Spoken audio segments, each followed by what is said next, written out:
Yeah, I was talking with somebody recently. If you are a fan of Stephen Covey and his works, the 7 Habits of Highly Effective People, he talks about, kind of his um, quadrant where it's important and versus urgent.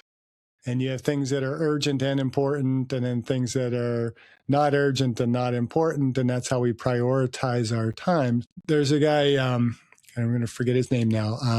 Vader. I can't remember. Vaden. I'm totally drawing a blank on his first name, but he wrote a book, Productive Procrastination. And he takes Covey's work a step further and talks about its significance. What is the most significant stuff that we're doing? Because things can be important and urgent, but it's not significant. You're going to miss a kid's play at school because, of some urgent emergency at work that's very important.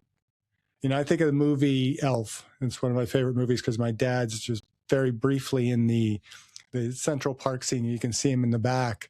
It's one of the many movies that he did where he was an extra. But, there's the scene in there where James Caan's character has to basically just stand up to his boss and say, no, then I'll quit because my son needs me right now.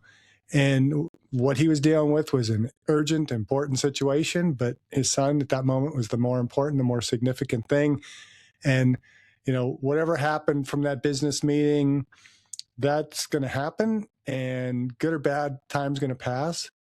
But that significance for how he responded to his son was something that was going to live a lifetime, and it's going to affect not only his son, but, grandkids, great grandkids, and so on.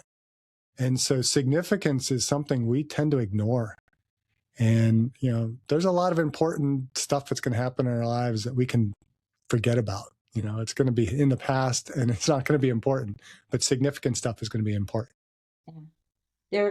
That was one of the things when Griff got ready to retire from the Air Force that, everybody works on the initials after the letters after their name, the alphabet soup after their name, or their rank, the stars on their shoulder. Griff always asks people, like, when they start getting into that mindset, do you remember who General Franklin was? And they're like, no, who's that? And he was a significant moment, and it's another story, but a very significant person. But he chose to do the right thing and lost his career. But that was an example that he uses. You don't leave a legacy in your job. Nobody's going to remember you. There's very few people that, like, in 100 years, is anybody going to know Simon Sinek? Probably not. He's a Yeah. really great guy, a lot of wealth of knowledge, but the people that he's touched are going to remember him. I don't have any initials behind my name, and I'm cool with that. But I guarantee you, I've touched people's lives. This is what I want to do. I know that I have a great relationship with my children. Um, Nobody's going to remember how much money you made, what your title was, what your position was, what your rank was. But the people that you either treated very poorly or that you made a significant impact in their life, that's how you leave a legacy. So do what's important, do what's going to matter. So, and like, it took me a long time to set boundaries with, being an entrepreneur because I don't have a staff, it's all me. And I've got all these to-do lists because that's how my brain works.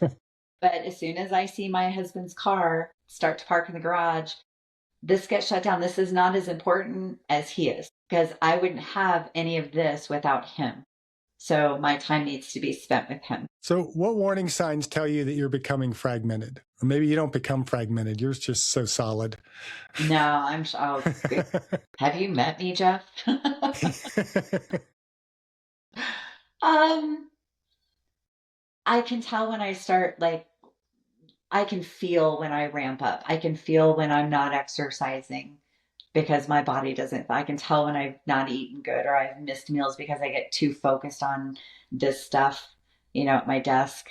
Um, when I haven't, I need those dates with my friends. I need that downtime with my friends, just to be goofy and have fun. So I guess I can feel my anxiety rising a little bit. I can feel when I'm not in a good place. it's more of a feeling, not something that's externally apparent.